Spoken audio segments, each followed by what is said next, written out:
another story, something to get off my chest. To cardiovascular pathophysiology. So the focus of today is going to be looking at the structural side of the house. So we won't be tapping into arrhythmias or anything like that. I'll be looking at the structural changes in the pathophysiology to mostly the muscle structures of the heart and the vessels as we go through more of an introductory to pathophys, just as an overview of what's going to happen. Now, if you're struggling with anatomy physiology of the cardiovascular system, then you're better off going back, reviewing that before moving on to this presentation, because otherwise we're not going to spend too much time talking about the actual anatomy or physiology of it, because we won't have the time. So if we look at the key concepts of what we're going to talk about, this is just a little bit of terminology and things to get your head around before we move on to the essence that is pathophysiology of the cardiovascular system.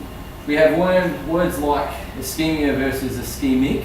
Now, ischemia just refers to the reduction in oxygenated blood to the tissue. That's it. When you have an ischemic disorder or an ischemic heart disease, it usually means a pathological change in a reduction, so a decrease in that supply of oxygen to that body part. So ischemia and ischemic has both got to do with hypoxic state and the lack of perfusion to an actual tissue area. When we use the word thrombus, we're talking about a blood clot that is actually connected to the side of the vessel. Okay, so when it is no longer connected, it's no longer called a thrombus, it moves on to be called an embolus or an emboli. And as it's connected, it is just a blood clot that's connected to the vessel. Now, there's a few things that are, few states that encourage a clot to be formed within the body, and they're what's known as the Vicale's triad. And the first thing, and the most important thing, the most important state that is needed in order to create a clot is you need an endothelial injury. And what that means is an injury to the internal linings of a structure. So if you remember back to the clotting cascade, we have both extrinsic and intrinsic factors. Well, the intrinsic factors are all about a destruction starting in the endothelial layers and that releasing a bunch of cytokines and a bunch of vasodilatory responses calling platelets to the area. So any injury to an endothelial area is going to start the clotting process. If we have a reduction in blood flow, so blood becomes stagnant, blood sits in an area, then we can work on a lot more of inbuilt clotting factors. So the clotting proteins that are already within the body can just react themselves because they have the time in stasis in order to do so. And the last one is if you have a state, usually caused by genetics or drugs, that makes you hypercoagulopathic. Okay, so anything that, like the pill is a classic one. Okay, the oral contraceptive pill is a classic drug that can increase the amount of clotting ability that you have. Okay, so they're the three variables that are at play, and they're called Vicale's triad. The reason I draw so much attention to those is pretty much every disorder that we talk about will have an element of one of those factors causing a clot to form. Now, an embolus we spoke about is when a foreign body is broken up, so we can have an air embolus, we can have a thrombus embolus, and we can just have a fat embolus or anything else in the body that's not supposed to be there. It's floating around and it's going to cause a blockage in some form of vessel. And the last one is our infarction. So infarction actually refers to cell death as a result of ischemia. So when you're ischemic, it means that you have a reduction in oxygen. Once that gets too long or too prolonged, you become infarct, and that area is no longer viable. Right, first contributing factor. So hypertension obviously is a state of high blood pressure. Now if we revert back to what blood pressure is, it's a combination of peripheral resistance versus cardiac output. So the more cardiac output you have, the more volume is being released, therefore the more pressure is going to be available in the actual arterial walls of the circulatory system. Same too as if you have an increase in resistance, you're going to have an increase in pressure. Sort of the way of saying, instead of having a same amount of water poured the exact same way down a tube that's a centimetre in diameter. If you did the same thing in a millimetre in diameter, the output and pressure is going to be a lot more. So that's what peripheral resistance really talks about.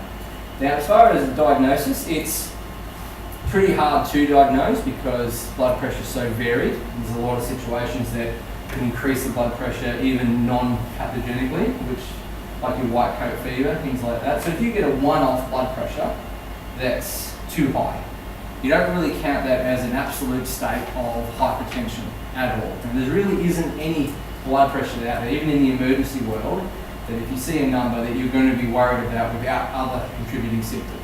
Now, even if they rock up at 220 systolic, you're not going to be immediately over the moon worried about that without any other signs with it. Now, in order to diagnose someone with prolonged hypertension, the minimal guide is to have two separate blood pressures where the average of those two, systolic or diastolics, is over 140 or 90 systolic. That's the actual minimum criteria. Most of the times you get put away and you get like 24-hour blood pressure monitoring and they get a trend from there. So it's not something that's done easily. On top of that, most of the causes for hypertension are actually unknown. So they're what's called primary hypertension. So things like catecholamine response, cortisol, amygdala response, basically means someone who's always stressed or angry, that sort of thing is going to bring on hypertension, and that is your part of your primary. The other part of the primary is obviously your fat metabolism, obesity, exercise, lack of exercise, stagnant living, those sort of things. So they're all, can't really pin down exactly what the cause is, so they're called primary hypertension. The secondary hypertensions are the ones that are result of some form of other pathological response. So renal, neurological, endocrine, or they're on a medication that causes a hypertensive state. And they only contribute less than 10% of the actual hypertensions that we have. Right, so when we have hypertension, the reason it's a problem. So every time you exercise, you go out working out, you're going for a run, you are going to have a state that your blood pressure is increased. That is normal and your body's willing to respond to it. But just like exercise, you can't do high intensity exercise for a long period of time because of the strain it puts on your body. And you start working anaerobically, asking more of your muscles, no time to repair, regenerate or recover. That's the same as if we have prolonged hypertension. Now, one of the complications and the main one that contributes to cardiovascular pathophysiology is atherosclerosis. So atherosclerosis is a complication of hypertensive state. Now, I'm not going to talk too much about atherosclerosis because we're going to move into it when we start looking at the vessels. Okay, but simply put, it increases the resistance further, which just goes on to increasing the blood pressure, and it also has a reduction in the blood flow. So encouraging clots to form is actually what it does. On top of that, we have hypertrophy. The heart is forced to work a lot harder. We have kidney failure because a lot of these atherosclerotic plaques will fall off and they'll get lodged in smaller areas like the kidney, the brain, or the eye as well. And so from that, just from having high blood pressure, you can have all these complications. And it's actually what they're starting to link people that don't have control over their anger responses. This is actually what causes them to die younger, is a chronic state of hypertension. So that's what they're starting to link. A lot of studies out there proving that. Now, as far as treatment goes, we're looking simple diet, lifestyle, changing that. Smoking obviously is a massive contributing factor to it, as well as fatty food, not exercising, sedentary lifestyle, that sort of thing. On top of that, if it can't be controlled, and especially one of those secondary ones, we tend to move towards antihypertensive medications. But these days we just throw that out like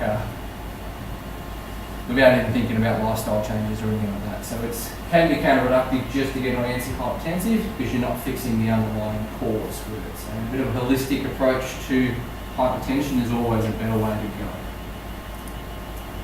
Alright, so as mentioned, hypertension moves on to your arterial debris. So atherosclerosis is one of them. But the first one we're going to talk about is arteriosclerosis. So this one here is a little bit different, and it's usually a disorder of the elderly. Okay, so the elderly have a reduction in the elasticity of their arteries, and they also get a pathological hardening of their arteries, but without the plaque and without the growth factors as well. So that is arteriosclerosis itself. And it happens over time because calcium itself sits into the muscle layers of the arteries and therefore just thicken it, basically allow it not to relax from a contraction. Because as long as you've got calcium within the muscles, it's going to hold on to the bonds and you're never going to go through that relaxation state. So that's what causes it to harden in place. And as a result of that, you get a hardening, the arteries can't pump and massage the blood further, so you get a reduction in blood flow, which causes a lot of other problems, obviously. But the main one in the pathological state is atherosclerosis. This is where we actually get deposits of fatty material moving into the wall of the arteries, and they will form fibrous tissue. So they'll actually grow inside the artery, and they'll cause a reduction by a fibrous mass on the inside. Now, on top of that, obviously this is where our plaques come from. This is where plaques can break off in order to cause more problems down the line.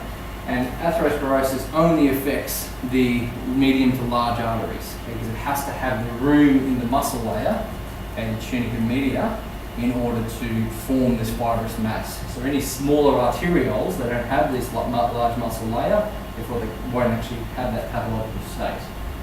If ever you have a peripheral vascular disease or ischemic heart disease, it absolutely has an underlying factor of atherosclerosis. Okay, now atherosclerosis, just for curiosity, is a form of arteriosclerosis. Okay, it's just a very specific type 1. Right, from there, the risk you have, there's shit you can't change. Okay, there's you, your age, your gender, and your hereditary. So if you've got hereditary predispositions for atherosclerosis, then there's not much you can do. Diet, exercise, doesn't really change much, unfortunately. Okay, but if you have a hereditary condition and you add lipid metabolism problems to it, so that means you either constantly give your body sugars or constantly give your body energy, therefore you never burn the fats, therefore you store it, your body doesn't get used to breaking down fats, it ends up forming into cholesterol because that's what a percentage of it will do, and it will move around the body and it will stick to the walls of the endothelial destructions, causing the starting point of this plaque. Okay? Smoking obviously increases that, and it increases the actual adhesiveness to it. Have you ever wondered how that happens? Because smoking, the chemicals you put into your bloodstream, will actually destroy the endothelial layers, making a surface for this attachment for the lipids and platelets and things like that. That's what causes it. And hypertension, again, so much pressure running down the vessels will destroy the endothelial layers, starting the whole process. So they're things that you can change about your lifestyle, and to change it, we quit smoking, reduce the amount of fat intake and increase activity in order to have healthy lipid metabolism. And for females that are going through menopause, it can be an idea to take estrogen supplements, because as soon as you go into a hyperestrogenic state, your body goes under stress and you're more likely to form clots as well. Okay. Right, looking at the pathogenesis, how this works. The reason we're moving into a little bit further into this is because this will help your understanding of the actual heart disorders as well. So as mentioned, the damage to the endothelial start with different states, whether it's hypertension, whether it's toxins, or whether it's just any form of stress causing those endothelial layers to get destroyed, which increases the amount of low density lipid adhesion to the endothelial. Okay, so normally the LDLs can move down, no problems at all, go to the areas that's needed, store it into the muscle, store it into the liver, or into the cells themselves to be used later on. In the event that there's endothelial damage, you get collagen fibres that will stick out into the bloodstream, and therefore they will collect the LDL, and all of a sudden you'll have a fatty deposit. Okay, and coupled with that, it also, the collagen attracts platelets, so you end up getting platelet adhesion, and then you have a platelet derivative growth factor that is released as a result of it, and that is what helps form your fibrogen mess in order to create a clot. But now this is happening in the absence of a bleed. It is just because one layer of the endothelium is broken, the processes are going through, so you end up with this big fibrous mess in the middle of your vessels getting formed. And that's actually what happens. From there, that encourages proliferation. It encourages proliferation of underlying structures. So the vessels on the inside of the actual arterial wall increase in mass because they have an infiltration of foam cells and monocytes themselves. So foam cells are basically a space filler. That's why they're called foam cells. They're bring into an area in order to allow structural growth. That's what they do. Okay, so that's what foam cells are all about. As a result of that, you end up with a plug on top of the inside of the vessel and then an increased mass underneath it, which obviously reduces the amount of space that is available on the inside of the vessel. Okay, so that is the pathogenesis of your actual atherosclerosis. So as you can see from a picture formation, makes it a little bit easier to understand what we spoke about. When we're on the blue side, we're looking at our pre-clinical phase. So this is the area where there's no signs or symptoms, and this can happen in people's lives up to the age of 10. So in the first decade of someone's life, they can already get fatty streaks forming in their arteries. So depending on lifestyles, that sort of thing, this can already start occurring pretty much from day one. So it's pretty scary stuff. But as it advances, then we start to get that fatty formation. As you can see on the inside next to the muscle, we're starting to get that foam cell fibrous mass forming, which is decreasing the availability of the actual lumen. Once it starts getting to the advanced stage, then it becomes vulnerable. And what it becomes vulnerable for is a series of different problems that can occur from there. And so once we get to the advanced side of the house, we'll obviously have a massive reduction in blood flow that's available, and you have a huge risk of plaque formation falling off as well. So from there, part of the clinical complications can occur is you can have aneurysms.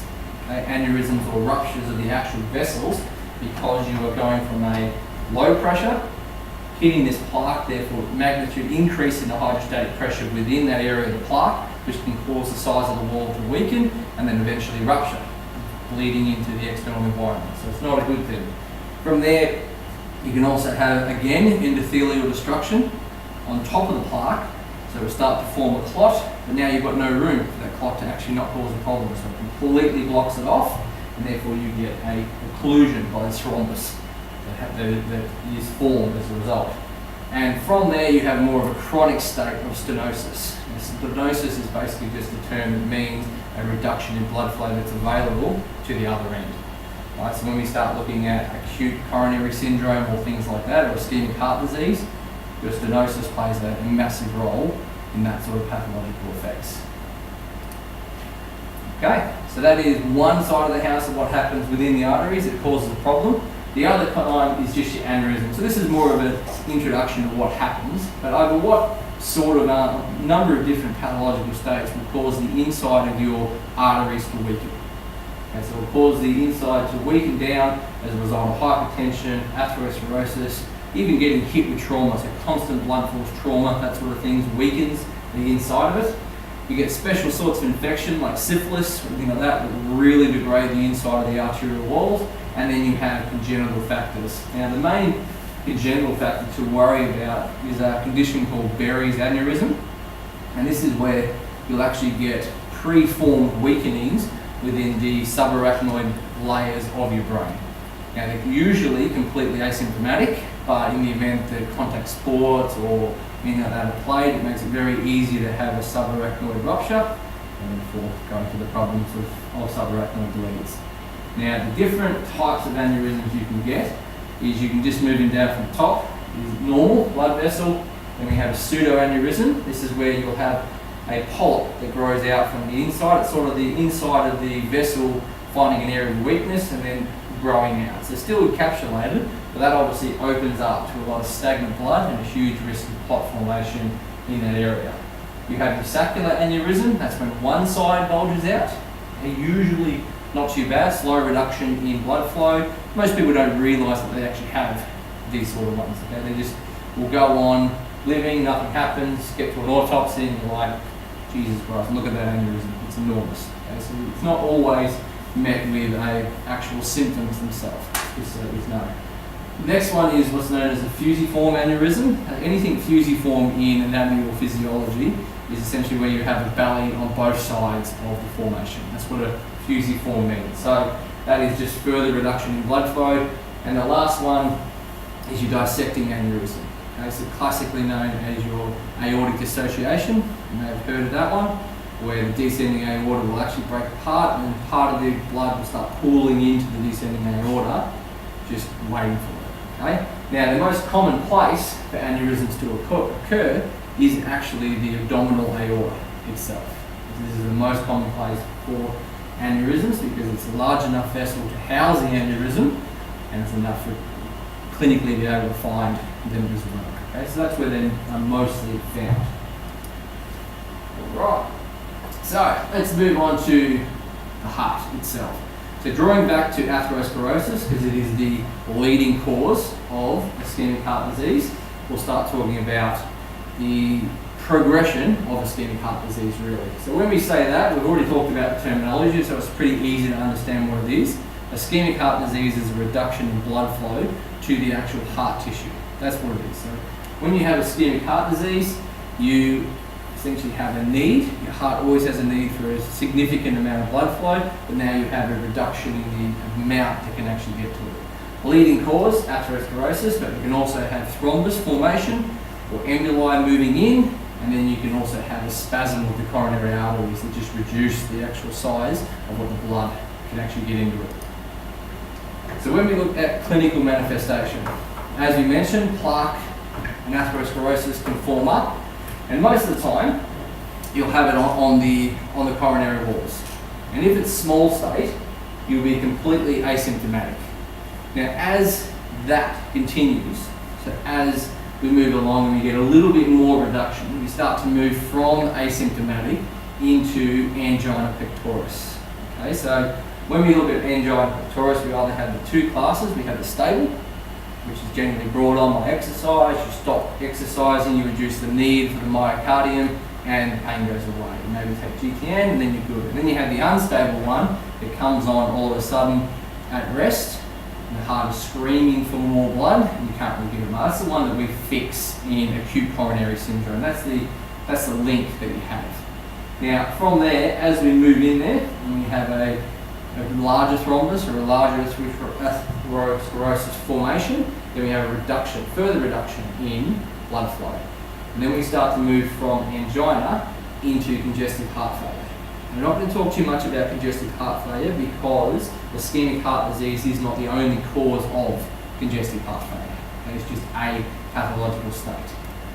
From there, as we go down further, we move into myocardial infarction. So as we see, the less blood we have over a period of time or complete reduction in blood, we move from chest pain, angina, just saying that we need more, sort of like your muscles screaming with lactic acid, you need more blood. Moving into a more chronic state of congestive heart failure. Long term, you're asking your heart to do a lot more with what it has, and then you can move into myocardial infarct, which is obviously where the cells of the myocardium start to die themselves because of the complete loss of blood flow.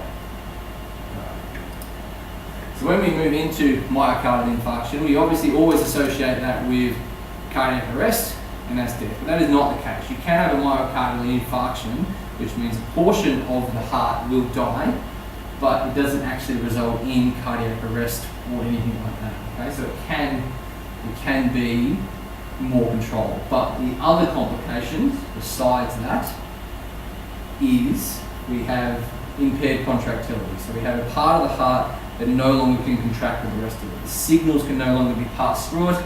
Those myocytes can't pass on any messages, and they also have lost their contractility. Therefore, that portion of the heart isn't contracting as well. As a result of that, you can get thrombus forming in the actual ventricles. Okay, if you imagine part of your ventricle wall that is no longer contracting, therefore you have a pocket within that ventricle that has stagnant blood. Therefore, the mixed with endothelial destruction from the cell death, you'll have a formation of forming a clot, breaks off into an emboli causing a stroke. Okay, so massive risk. Obvious one is a reduction in cardiac output leading to cardiogenic shock itself. From there we can also, because of the tissue necrosis, you can have a pili muscle infarction which can affect your actual valve. So you can have valve deformation because of the muscles holding onto it. The chordae tendineae or the papillary muscles that actually hold the mitral or hold the valves in place can be destroyed, and therefore you'll all have valve disorders, regurgitations, stenosis, things like that. Okay? And part of the heart can actually rupture. The weakness in the side of the wall can be so weak that the pressure coming into the heart can actually cause it to rupture. And this is where you could get an internally caused cardiotamponade. So blood that is coming into the heart will then leak out into the pericardial sac and will cause a cardiac tamponade as a result.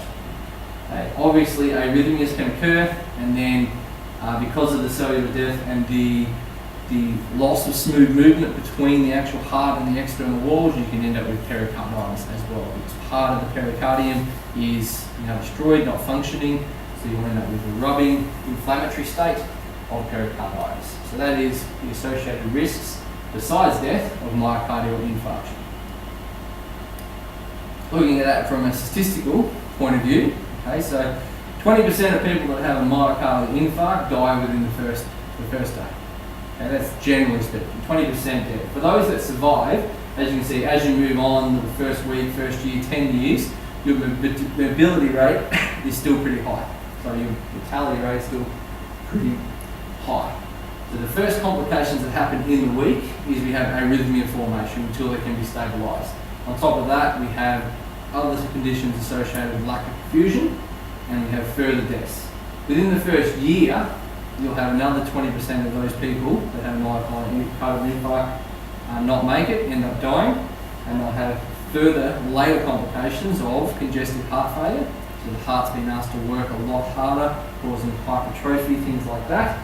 So congestive heart failure kicks in, increasing someone's chances of dying. Still have arrhythmias, and then you'll start moving into your risks of ruptures and risks of thrombus formation. By the 10-year mark, most of the people that have a myocardial infarct will die as a result of it. So within 10 years, most of the people that have any infarct will end up dead. In the late complications, again, we're looking more towards your valve deformations and your congestive heart failure as well. Okay, so that's the end results of myocardial infarcts. So if you can avoid them at all costs, it's always advisable when you think about it. Right, from there, let's move into congestive heart failure. So as I mentioned, ischemic heart disease can be a contributing factor to it, but this is where, for whatever reason, we have a reduction in the cardiac output from the heart. And now this results in an overall state of lack of perfusion. So obviously, a disease in the pump failure can be one of the causes. A diseases like ischemic heart disease is one of the contributing factors to congestive heart failures.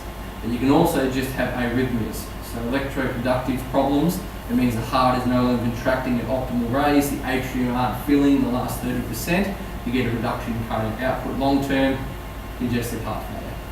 On top of that, we have a mixture of increasing someone's afterload or increasing someone's preload that can cause the same sort of problems.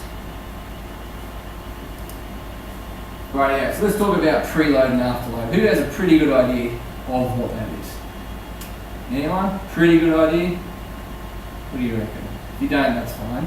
It's a little bit confusing. So preload is nice and simple a lot of the time. Preload is the amount of pressure coming in to the ventricles or coming into the atrium. Okay, so when we talk about preload, we usually associate it with what's coming in from the vena cava, filling the atrium and therefore filling the ventricles. So when we talk about from a heart perspective, we're talking about the amount of pressure that's exuded onto the ventricles from coming in, resulting in how much force is needed to push it out.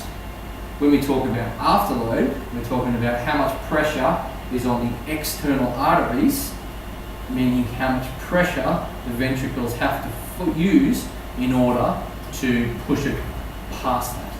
Okay, so two different causative agents making a similar problem. So the guts of it is rather we're talking about high volumes and high pressure coming into the ventricles, and when it's causing a larger contraction as a result of structural design, we're talking about preload.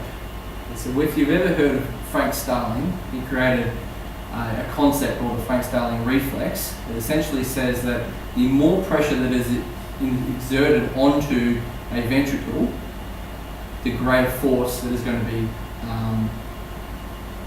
resulted in, basically. I can't remember the exact wording, obviously. But what that means is as blood comes in to the right side, this makes it easier to understand, as it fills the ventricle, it causes the myocytes to stretch. And as the myocytes stretch to an optimal range, you actually start lining up your actin and myosin more perfectly. So at rest, the actin and myosin of the cardiac muscle is actually not optimally placed. So if you were to contract under those conditions, so low preload, it's a very weak and half-assed contraction.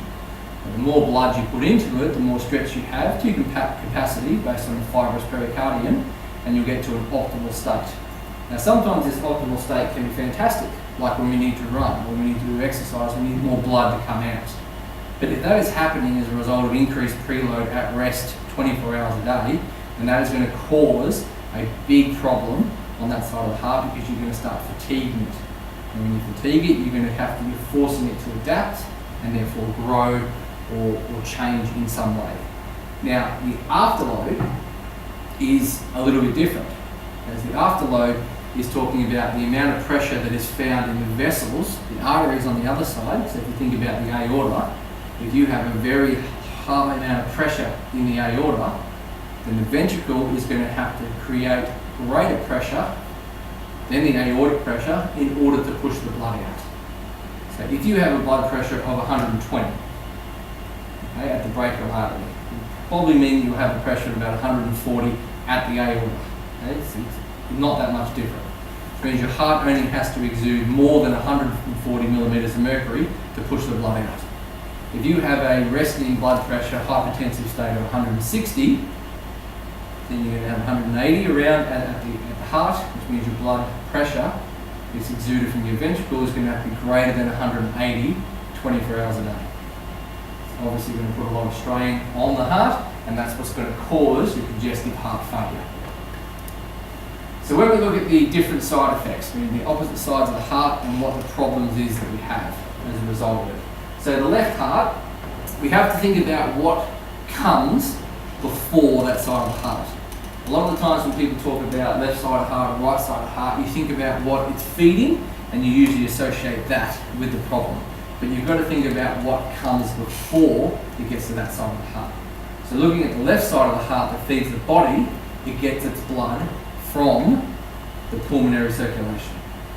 So if we have an increase in pressure within the left atrium as a result of left side heart failure, it's pumping really weak, the ventricles are filling up, not releasing as much as it can, so you have an increase in pressure on that left side, which transmits that pressure to the pulmonary circulation. The pulmonary circulation has an increase in hydrostatic pressure, which results in a huge amount of fluid leaking into the lungs. So as a result, we get dyspnea, fluid in the lungs.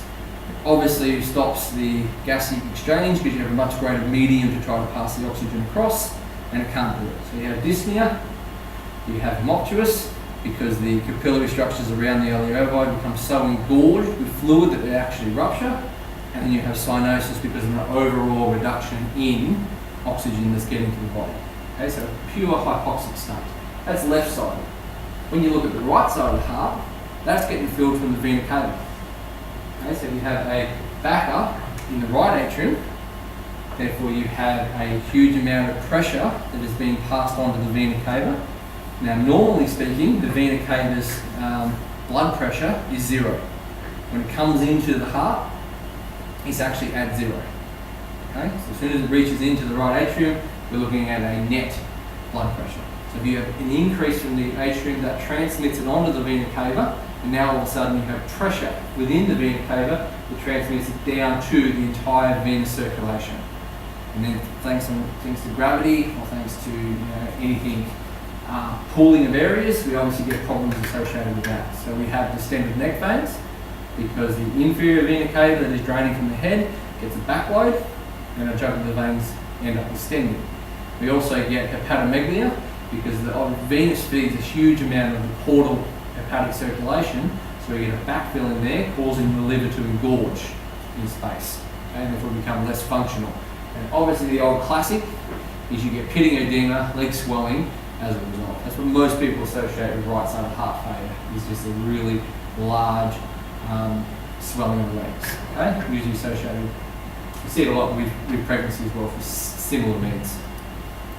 Okay, so that is your classic congestive heart failure that occurs. We're just going to finish up with a few other interesting pathological states associated with the heart, just to keep in the back of your mind, more for interest sake. We won't spend too long on them. But the first one is rheumatic heart disease.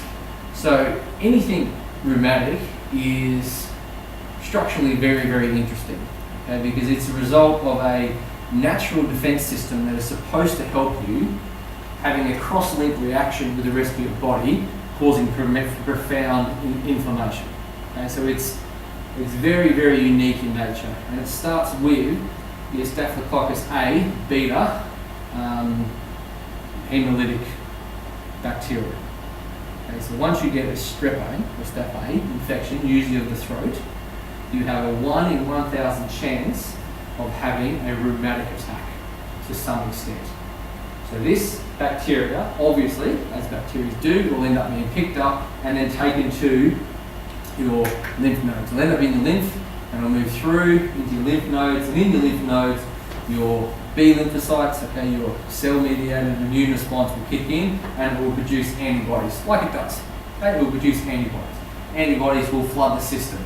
Now the problem with these specific antibodies is they can link to different areas of your body and bind to the sites of your body and actually start that inflammatory process in the absence of any cellular destruction at all. So obviously inflammation usually has to have some form of cellular destruction. These antibodies will bypass that by binding to those sites, starting an inflammatory response. So when it goes to the heart, we end up with acute rheumatic heart disease. Now the problem with it is, obviously, is it can affect any part of the heart. So you can have inflammation on the inside, which is endocarditis, usually associated with the valves. You can have myocarditis, which mimics hypertrophy itself. And then you can also have pericarditis of any of the layers. Okay. Rheumatic heart disease, can even cause pancarditis, which is an inflammation of your entire pericardial layers, all three of them. So it's a very unique source. So it's like having bacteria infiltrating those particular areas, but in the absence of it, it's just a semi-state of a special autoimmune response is actually what causes it.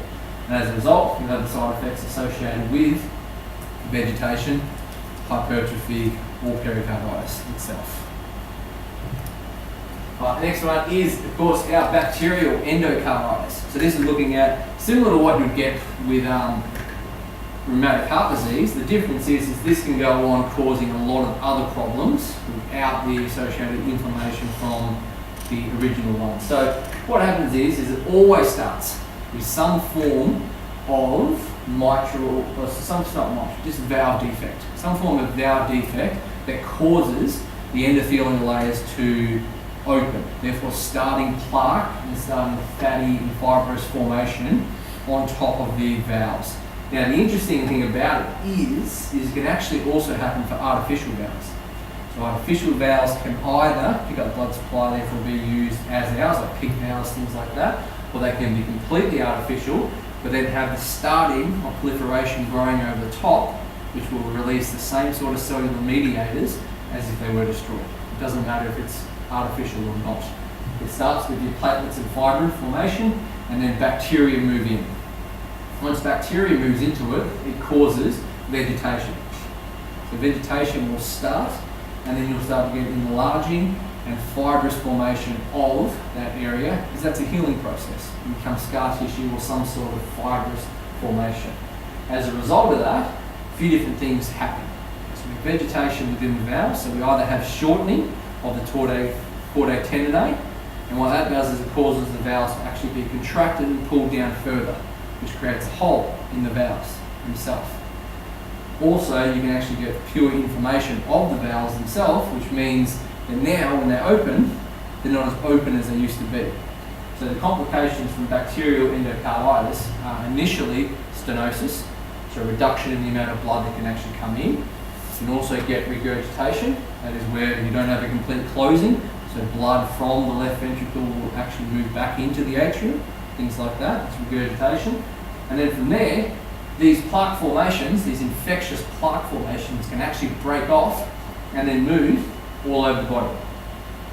So you can end up with, and it's quite common to see, skin infarcts or abscesses forming all over the skin, usually the hand. You get little polyps looking like a systemic staph infection just moving throughout your body. You can get anything associated with clots of an emboli can also occur. So you get your gangrene, renal, brain, stroke, a skin and heart disease, anything like that can occur because the emboli break off, go into smaller vessels, and then cause problems. The infectious particle can move into the bones, causing a weakening, osteomyelitis, and essentially this infectious plaque, anything that a plaque can cause or an infectious state can cause, can be a secondary effect of bacterial endocarditis itself. So it's a pretty nasty one to look out for. Alright, generally, cardiomyopathies. Now these are a little bit difficult to get your head around because the main thing you need to remember about cardiomyopathies is it excludes that pathological state as a result of a cardiovascular disease. So in the event that you have congestive heart failure, you have ischemic heart disease, you are going to get similar structural formation defects of the heart. This, when you talk about cardiomyopathies, you're talking about that infectious state or that pathological state occurring in the absence of any one of those disorders. So there are hundreds and hundreds of genetic-based disorders that causes adaptation of the heart, which is known under the umbrella of cardiomyopathies. So the main thing is there's a structural change to the heart that results in a reduction in ability and therefore a reduction in cardiac output. So you can either get dilation, that's where the heart will just get floppy, it's formed, won't be there, its fibrous pericardium won't be as strong, so it will open up and bulb out. And that opens up for more stagnant pockets, which creates thrombosis, and then obviously they can break off and cause emboli. You can get hypertrophy, just largening of the heart, reducing the amount of space within the actual ventricles, therefore overall reduction in cardiac output and need for more work. And the last one is restrictive. Now restrictive is difficult to get your head around, and it's very, very rare. So this is where you'll often get perfect contraction, perfect electrophysiology, but as it relaxes, that's where the problem lies. So it actually has a problem in its recoil function. So it'll contract beautifully, but then as it goes to relax, it'll be slow, sluggish, difficult, therefore needing a lot of pressure coming into it in order to fill it to its optimal state. So it usually results in the body adapting with an increase within preload. So actually keeping a lot more fluid than it should to compensate for this cardiomyopathy. Okay, and then we have good old pericarditis. Like most regions of the body that have outer layers, the pericardium is designed, one, in order to fix the heart within a certain space. So it doesn't matter how much you fill it, it's not going to fill to the point that it's going to rupture. And not without having some form of infarct or death to the muscle itself. So that's what the fibrous pericardium is all about. The two internal pericardiums, okay, the visceral and the parietal pericardium, they're layered with fluid, just like your pleural space. And they're designed to allow a huge amount of movement with one another, creating a massive vacuum or a surface tension to move without creating the cellular structures to touch and therefore be destroyed. So obviously if any of the cellular structures get destroyed, they're going to start inflammatory response. That's what happens. So by having this layer within the pericardium, this fluid, it protects it, lubricates it from damage, which means it can move, it can contract without causing a problem. When it becomes a problem, so when it gets inflamed, you're looking at those two layers being inflamed, moving that fluid out of the way in an inflammatory state. Now that causes the two areas to touch, and therefore it prolongs and has a profound effect on further inflammation. So it generally will affect eventually the entire pericardial layer, because the inflammatory mediators can travel in the fluid surrounding the heart. if we're affecting the whole region. So when you have pericarditis, you can actually have the whole heart is generally affected. And you'll see it on an ECG as an entire heart affected by pericarditis itself. Now that inflammation causes a reduction in the space available within the heart, which causes a reduction in cardiac output. It also opens it up through vessels to rupture, making it a lot easier for vessels to rupture, which causes a cardiac tamponade as well. Now when we get pericardial effusion, that is where we get a link, usually associated with the vessel surrounding it, that causes increased permeability to those vessels. So more fluid will leak into the pericardial space, and you'll end up with a tamponade not caused by blood. It's a tamponade of pericardial fluid itself. That's what pericardial effusion is. Okay, that is cardiovascular pathophysiology in a nutshell.